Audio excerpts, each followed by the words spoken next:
마태복음 1장입니다. 1장 1절에서 16절까지 말씀을 보겠습니다.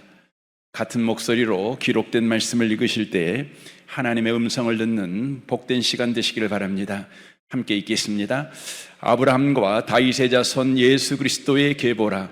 아브라함이 이삭을 낳고 이삭은 야곱을 낳고 야곱은 유다와 그의 형제들을 낳고 유다는 다말에게서 베레스와 세라를 낳고 베레스는 헤스론을 낳고 헤스론은 남을 낳고 남은 아비나답을 낳고 아미나답은 나손을 낳고 나손은 살몬을 낳고 살몬은 나합에게서 보아스를 낳고 보아스는 누덱에서 오벳을 낳고 오벳은 이새를 낳고 이새는 다윗 왕을 낳으니라. 다윗 왕은 우리아의 아내에게서 솔로몬을 낳고 솔로몬은 르호보암을 낳고 르호보암은 아비야를 낳고 아비야는 아사를 낳고 아사는 여호사밧을 낳고 여호사밧은 요람을 낳고 요람은 우시야를 낳고 우시야는 요담을 낳고 요담은 아하스를 낳고 아하스는 히스기야를 낳고 히스기야는 므낫세를 낳고 므낫세는 아몬을 낳고 아몬은 요시야를 낳고 바벨론으로 사로잡혀 갈 때에 요시야는 여고냐와 그의 형제들을 낳으니라. 바벨론으로 사로잡혀 간 후에 여고냐는 스알디엘을 낳고 스알디엘은 스룹바벨을 낳고 스룹바벨은 아비훗을 낳고 아비훗은 엘리야김을 낳고 엘리야김은 아소르를 낳고 아소르는 사독을 낳고 사독은 아킴을 낳고 아킴은 엘리훗을 낳고 엘리훗은 에르아사를 낳고 에르아살은 맏단을 낳고 맏단은 야곱을 낳고 야곱은 마리아의 남편 요셉을 낳았으니 마리아에게서 그리스도라 칭하는 예수가 나시니라. 아멘. 아멘. 함께 예배하는 모든 분들 가운데 이 말씀의 축복이 함께 하시기를 주님의 이름으로 축원합니다. 오늘부터 마태복음 강해를 하려고 합니다. 오늘 첫 번째 1장 말씀을 의지해서 족보 절망 후에 들리는 하나님의 선언이라는 제목으로 마태복음 강해 첫 번째 메시지를 전하겠습니다. 마태복음 1장은 예수님 이야기를 족보로 시작합니다. 여러분이 성경을 읽다 보면 성경 안에서 족보가 나오는 것을 보게 되어집니다. 그래서 여러분이 성경 읽기를 끝까지 마치지 못하는 경우도 많습니다. 족보가 나오면 지루하지요. 족보가 나오면 뭔 소리가 뭔 소리인지 잘 모르겠으니까 왜 이런 족보를 넣어서 우리를 성경 읽게 하는데 힘들게 하는가, 이런 볼멘 소리를 우리가 하곤 합니다. 그러나 성경은 우리에게 항상 구원의 말씀을 우리에게 전해줍니다. 이 족보 또한 저와 여러분에게 구원의 메시지를 전하는 바로 내용입니다. 족보는 성경 안에 보면 다양한 곳에서 소개되어지고 있습니다.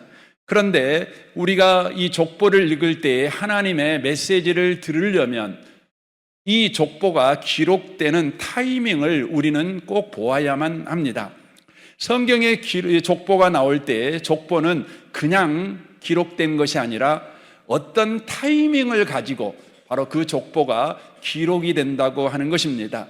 어떤 타이밍일까요? 그것은 인간이 죄로 인해 하나님의 심판과 진노로 모든 것이 끝나버릴 것 같은 그런 상황에 처해 있을 그때에 하나님께서 족보를 통해 새로운 시작을 하겠다라는 선언의 바로 방식으로 족보를 기록하고 있는 것을 보게 되어집니다. 성경에 최초로 나오는 족보가 창세기 5장입니다. 기록 시점은 아담의 타락 이후 그의 아들 가인을 통해 죽음이 현실 세계에 들어오게 됩니다. 바로 죄와 죽음이 세상을 지배하는 것처럼 보이게 됩니다. 그때 하나님께서 세세의 계보를 통해 생명의 족보, 구속사의 계보를 드러내 보여주십니다. 바로 하나님께서 죄와 사망으로 지배된 이 세상에 바로 생명의 역사, 구속의 역사를 내가 시작하고 있다, 이 선언으로 바로 최초의 창세기 5장의 족보가 소개되어지고 있는 것입니다.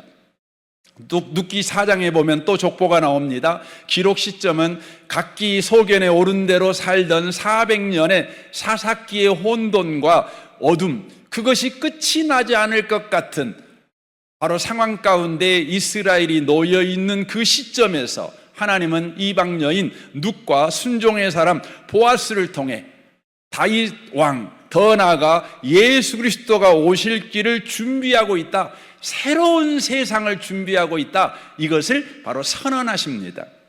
역대상 1장부터 9장까지 족보가 등장합니다. 기록 시점은 이스라엘이 범죄로 인하여 바벨론에 의해서 멸망해 버립니다. 그들은 바벨론에 끌려가 70년 동안 고초를 당하게 되지요. 하나님의 은혜로 다시 예루살렘에 돌아왔지만 돌아온 그 예루살렘은 폐허밖에 남지 않았습니다. 어떻게 살아가야 될지, 그들은 막막한 상황 가운데 처해 있을 그때에 하나님께서는 아담부터 시작하여 12지파의 모든 족보를 다시 기록하게 하십니다. 기록 목적이 뭡니까? 이는 이스라엘은 멸망해 버렸지만 하나님의 언약 백성은 끝나지 않았다, 이것을 선언하시는 것입니다. 하나님의 언약은 폐기되지 않았으니 이제 처음부터 다시 시작하겠다, 이 하나님의 의지의 선언, 이것이 바로 역대상 1장부터 9장까지 나오는 족보의 바로 의미인 것입니다. 그리고 이제 구약이 끝났습니다. 하나님의 심판, 북이스라엘의 멸망, 남유다의 멸망, 성전 파괴, 바벨론 포로, 그리고 예루살렘으로 귀환, 그리고 페르시아와 헬라와 노마에 의한 식민지배, 그리고 400년 동안에 이어진 하나님의 침묵, 그리고 마침내 신약이 왔습니다. 그 신약의 첫 책인 마태복음 1장이 바로 족보로 시작하는 것입니다. 1장 1절입니다. 아브라함과 다윗의 자손 예수 그리스도의 계보라. 이것은 단순한 역사적 진술이 아닙니다. 하나님의 선언입니다. 어떤 선언일까요? 나는 끝나지 않았다는 것입니다. 나는 여전히 일하고 있다는 것입니다. 너희는 절망으로 끝났다고 말하고 있지만 나는 그 절망을 이면지로 사용하여 구원을 지금 써내려가고 있다. 이전에 없던, 누구도 상상하지 못했던 새로운 역사를 시작하겠다라는 선언이 여러분 마태복음 첫 1장의 바로 족보 이야기인 것입니다. 이 선언은 실패한 역사의 무덤 위에 하나님이 다시 기록하시는 새로운 시작의 바로 서문이라는 것입니다. 그러면 우리는 마태복음 1장 그 족보를 우리가 읽을 때 반드시 기억해야 합니다. 무엇을 기억해야 됩니까? 우리의 실패가 우리의 끝이 아니라는 것입니다. 우리의 절망이 우리의 마지막이 아니라는 것입니다. 하나님이 일하시고 계신다는 것입니다. 모든 것이 끝났다고 느껴질 때 하나님이 다시 족보를 쓰기 시작하셨다는 것입니다. 우리의 절망의 이면지에 새로운 족보, 새로운 시대, 새로운 세상을 바로 시작하시겠다, 주님이 지금 말씀하고 있습니다. 이 음성이 여러분의 귀에 들리시기를 주님의 이름으로 축원합니다. 저는 오늘 이 본문을 통해서 주님께서 지금 선언하시는 그 내용을 구체적으로 좀 나누었으면 좋겠습니다. 첫 번째입니다. 이 마태복음의 족보는 하나님의 신실하심을 바로 드러내는 바로 선언인 것입니다. 1장을 다시 한번 보겠습니다. 아브라함과 다윗의 자손 예수 그리스도의 계보라. 족보는 하나님의 언약이 이어져 온 기록입니다. 그래서 계보라는 단어를 씁니다. 계보는 단순히 이름 목록이 아닙니다. 히브리서 성경에서 계보는 언약의 경로라는 의미입니다. 다시 말하면 하나님의 약속이 사람을 통해 역사 속에서 이어온 궤적, 그것이 바로 계보라는 의미입니다. 하나님은 아브라함에게 이렇게 약속하셨습니다. 창세기 12장 3절입니다. 땅의 모든 족속이 너로 말미암아 복을 얻을 것이라. 이 말씀에서 너는 1차적으로 아브라함을 가리킵니다. 그러나 신약 성경은 이 약속의 궁극적인 실체가 바로 예수 그리스도라고 분명하게 밝히십니다. 갈라디아서 3장 16절입니다. 이 약속들은 아브라함과 그 자손에게 말씀하신 것인데 여럿을 가르쳐 그 자손이들이라 하지 아니하고 오직 한 사람을 가르쳐 내 자손이라 하셨으니 곧 그리스도라라고 말합니다.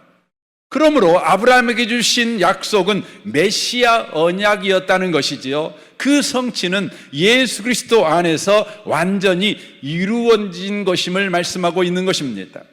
그러므로 예수께서 오신 것은 육신의 부모 요셉이나 마리아가 바로 먼저가 아니라 하나님의 언약이 먼저입니다. 하나님의 약속이 바로 먼저라고 하는 것입니다.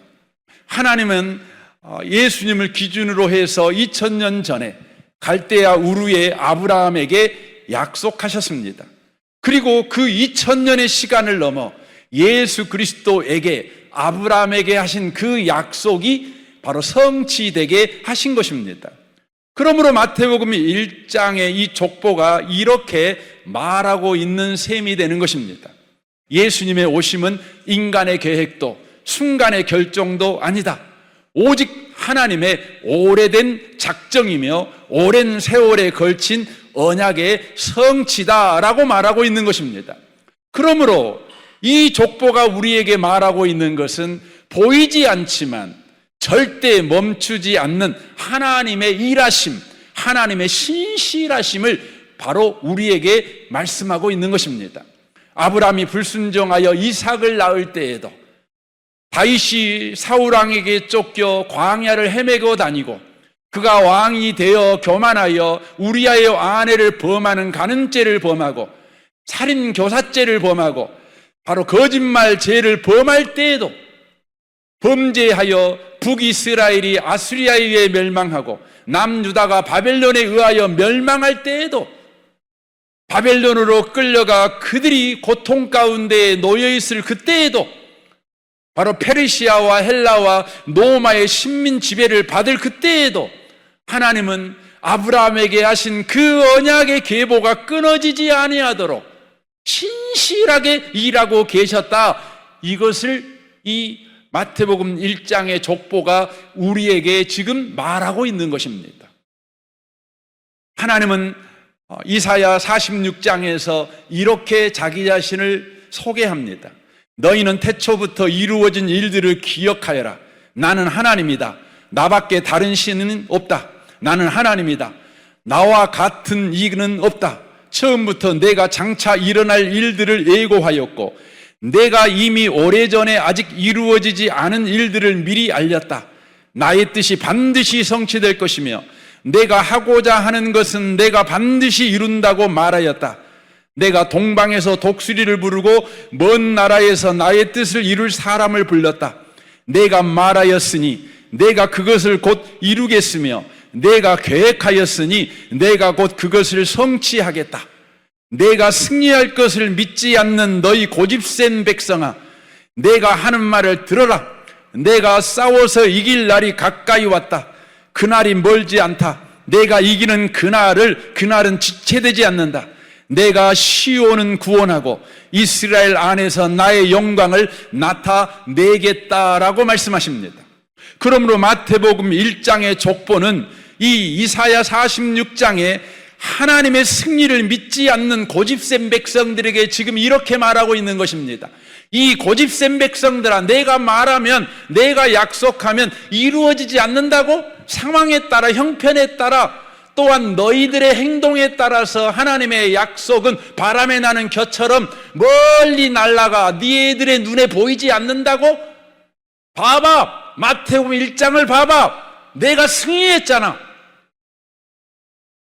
내가 한 약속은 이루어졌잖아.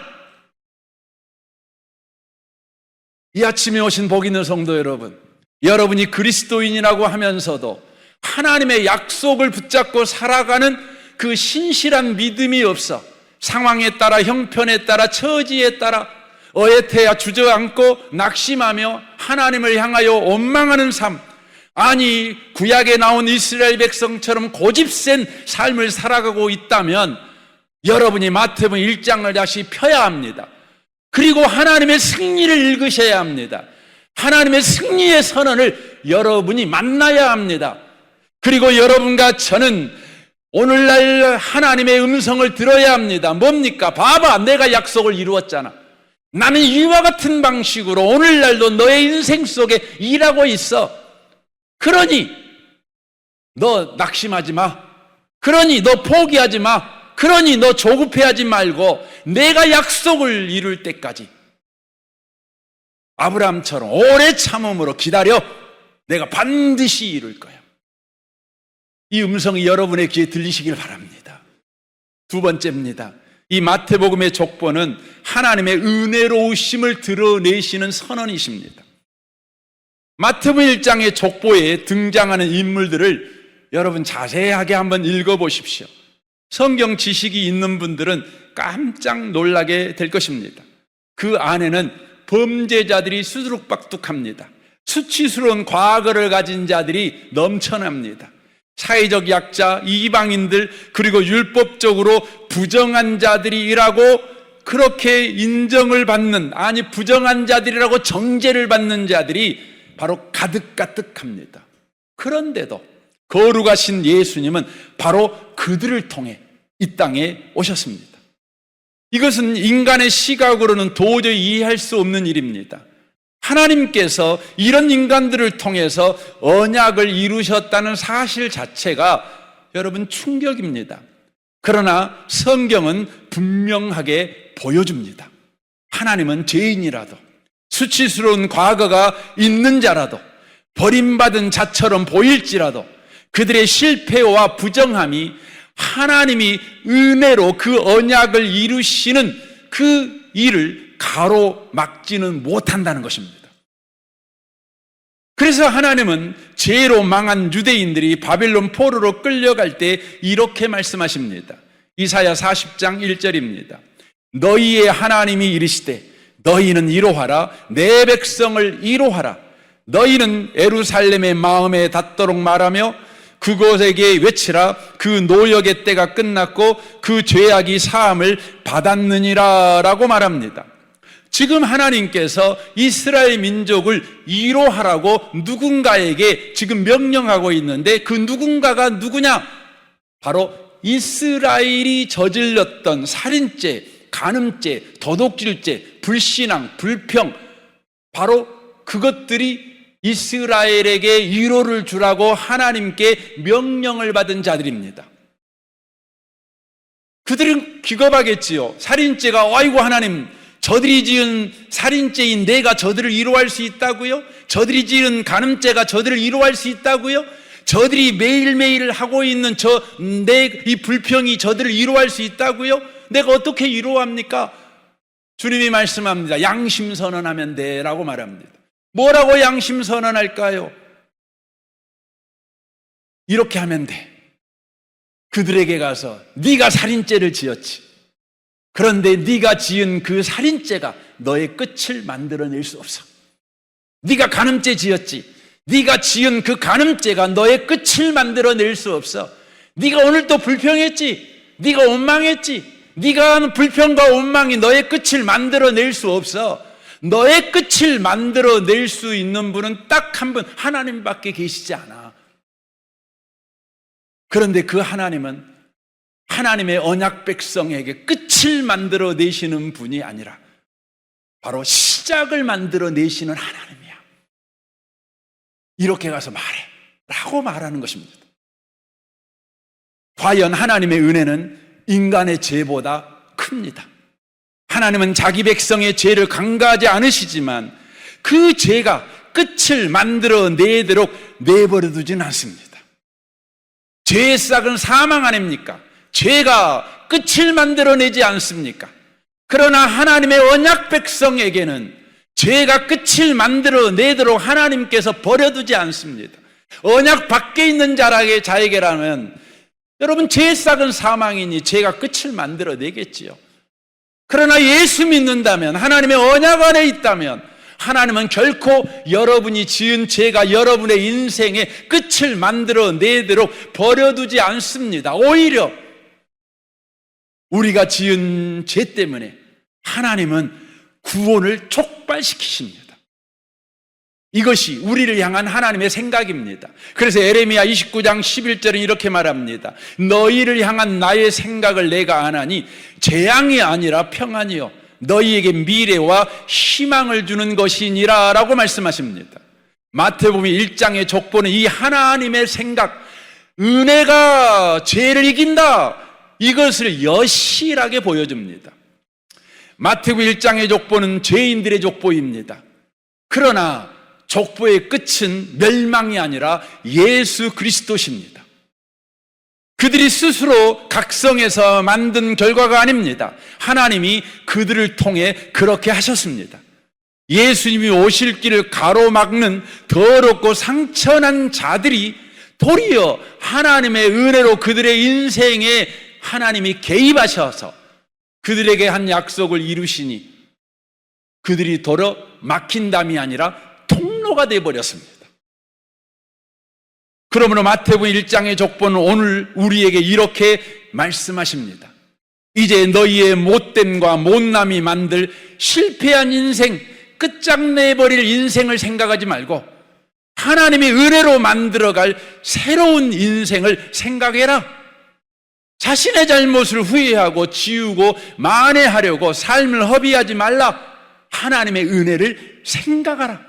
그리고 그 은혜 위에 서서 범죄한 다윗이 외쳤던 것처럼 범죄한 다윗이 하나님을 향하여 두 손 들고 하나님을 향하여 기도했던 것처럼 너도 그 기도를 해라 라고 요구하십니다.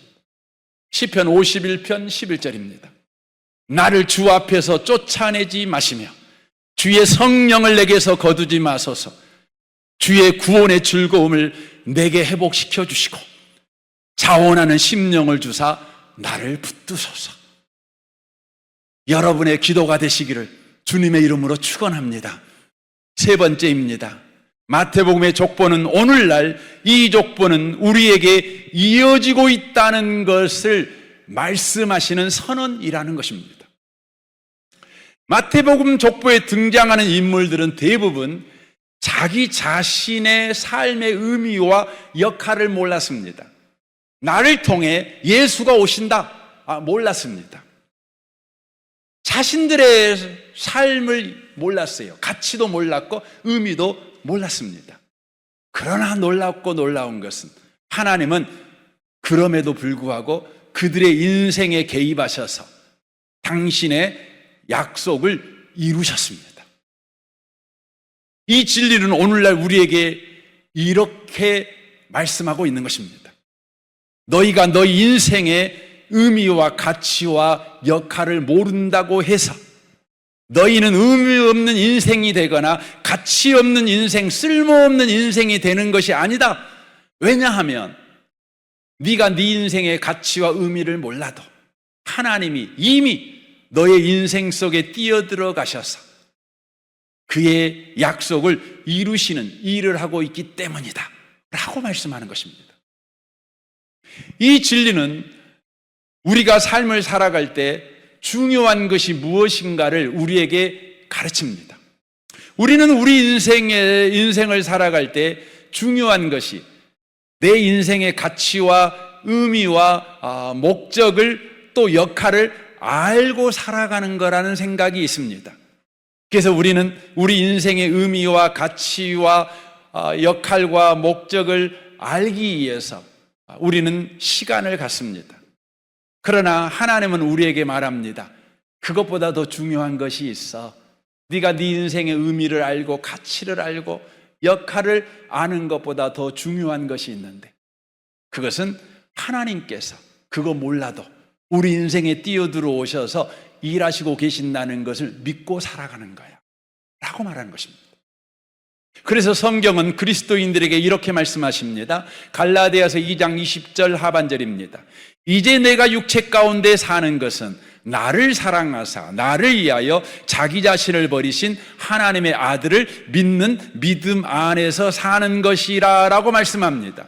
그리스도인의 삶은 깨달음이 중심이 아니라 믿음이 중심이라는 것입니다. 그리고 살아가는 것입니다. 그리고 사는 것입니다. 이는 깨달음을 얻을 때까지 멈춰 서서 기다리라는 말이 아닙니다. 알 때까지 멈춰 서라, 이 말이 아닙니다. 몰라도 주님이 나를 사랑하신다는 것을 믿고 오늘 하루를 살아가라, 이런 의미의 말씀인 것이죠. 사도 바울은 그렇게 살았습니다. 사도행전 16장을 보면 바울은 전도 계획을 치밀하게 세웠습니다. 그리고 전도 여행을 떠났습니다. 그러나 그가 치밀하게 세운 전도 계획이 얼마 가지 않아서 막히기 시작했습니다. 그때 바울은 왜 내 계획이 막히는가?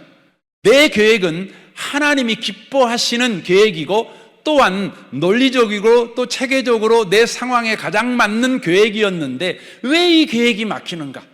하나님, 왜 대체 내 계획을 막으십니까? 그 이유가 뭡니까?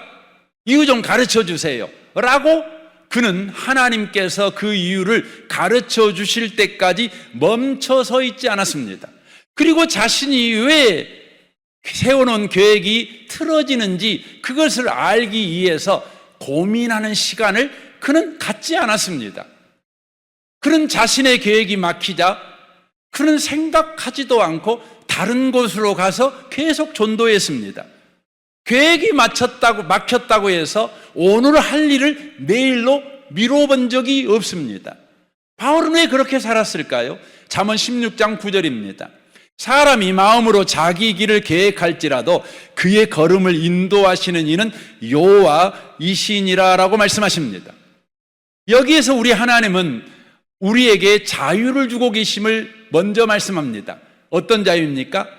네가 네 인생의 계획을 세우는 거 그거 좋은 일이야. 계획 세워 이렇게 말합니다. 오늘 동쪽으로 갈 것인가 서쪽으로 갈 것인가 나한테 묻지 마. 네가 계획을 세우고 가라고 말합니다.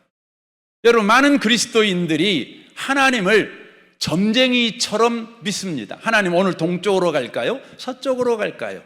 24평 아파트를 살까요? 아니면 18평 아파트를 살까요? 서울에 있는 대학을 내 자식 보낼까요? 강주에 있는 대학에 내 자식을 보낼까요? 우리 주님이 말합니다. 네 형편대로 해, 네 생각대로 해, 네 계획대로 해 라고 말씀하십니다. 그렇습니다. 우리 하나님은 여러분과 제가 기도하지 않고 계획을 세워도요 좋아하십니다. 그거 계획 괜찮아 라고 말씀하십니다. 바울은 자신이 전도할 전도 계획을 꼼꼼하게 세웠습니다. 그러나 그는 자신의 계획대로 내 인생이 되어야 된다고 믿지는 않았습니다. 그가 믿은 것은 무엇입니까? 하나님을 믿었습니다. 나는 계획을 세우지만 하나님은 내 계획대로 내 인생을 인도하지 않고 하나님은 하나님의 뜻대로 내 인생을 인도하실 수 있어. 그런데 그 하나님의 인도는 나보다 훨씬 좋아. 그러니 계획이 막히면 왜 하나님 내 계획대로 안 됩니까? 그 이유를 좀 가르쳐 주세요 라고 하나님께 따지고 왜 내가 실패했는가 하고 고민하며 밤을 샐 필요가 없다는 거예요. 하나님께서 걸음을 인도하시니 그냥 하나님을 믿고 가라는 것입니다. 성도의 삶은 그래서 이해보다 믿음이 먼저입니다. 그러나 우리는 이해되어야 행동할 수 있다고 고집합니다. 이런 사람에게 성경은 이렇게 말씀합니다. 로마서 8장 26절입니다. 우리가 마땅히 빌 바를 알지 못하나 성령이 말할 수 없는 탄식으로 우리를 위해 친히 간구하시느니라. 마음을 살피신 이가 성령의 생각을 아시나니 이는 성령이 하나님의 뜻대로 성도를 위하여 간구하심이니라. 우리가 알거니와 하나님을 사랑하는 자 곧 그의 뜻대로 부르심을 입은 자들에게는 모든 것이 합력하여 선을 이루느니라 라고 말씀합니다. 우리에게 이 믿음이 있어야 된다는 것이죠. 우리가 모를 때, 이유도 알지 못할 때에도 성령께서 우리를 위해 기도하고 계신다는 것이죠. 또한 하나님은 모든 일을 선으로 이끄시고 계신다는 것이죠. 이것을 믿으라는 것입니다. 이 믿음을 가지고 내일이 보이지 않아도 오늘을 성실하게 살아가라는 것입니다. 다윗이 그랬습니다. 다윗은 사울왕에게 쫓겨 아들람 동굴에 숨어 들어갔습니다. 다윗은 자신이 왜 사울왕에게 쫓겨야 되는지 이해가 되지 않았습니다. 마음에 온통함이 생길 지경이었습니다. 그러나 다윗은 매일 다시 시작했습니다. 매일 새벽을 깨웠습니다. 그리고 매일 해야 될 일을 계속했습니다. 그가 왜 그렇게 했는지 그는 시편 56편 9절에서 이렇게 고백합니다. 내가 아는 것은 하나님이 나를 이해하신다는 그것뿐입니다. 내가 아는 것은 하나님이 나를 이해하신다는 그것뿐입니다. 우리는 그리스도인이지만 알고 싶어요. 내가 왜 실패했는지 알고 싶어요. 왜 내 사업이 안 되는지 알고 싶어요. 내가 왜 자녀 교육에 실패했는지 알고 싶어요. 내가 왜 요즘 건강이 안 좋은지 알고 싶어요. 내가 왜 암에 걸렸는지 알고 싶어요. 그런데 주님이 말해요. 너 그거 몰라도 돼. 네가 알아야 되는 건 딱 한 가지야. 하나님이 너를 이해하시고 계신다는 거, 그거 한 가지만 알면 돼. 네가 암 걸려서 내가 왜 암 걸렸는지 그거 알고 싶어서, 나 그거 알기 전엔 기도 안 해요. 그거 알기 전에는 내가 온통하고 억울해서 내가 아침밥 지을 수가 없어요. 출근할 수가 없어요. 내가 머리 감을 수가 없다고요. 세수할 수도 없고 밥 먹을 수도 없고. 가르쳐 주세요. 주님 앞에 이렇게 시합니다. 주님이 말합니다. 너 그거 몰라도 돼. 네가 알아야 될 건 딱 한 가지야. 하나님이 너를 이해하시고 계신다는 거야. 그러니 밥 먹어, 세수해, 머리 감아, 옷 입고 출근해. 주님이 말씀하십니다. 이 족보는 단지 과거의 이름이 기록된 기록물이 아닙니다. 오늘도 하나님은 이 족보를 언약 백성들, 저와 여러분 안에서 이어가고 계신다는 선언입니다. 그래서 갈라디아 3장 29절에 이렇게 말씀합니다. 너희가 그리스도께 속한 자면 곧 아브라함의 자손이요 약속대로 유업을 이을 자니라. 우리는 그리스도를 믿는 자입니다. 그러니 아브라함의 자손입니다. 다윗의 후손입니다.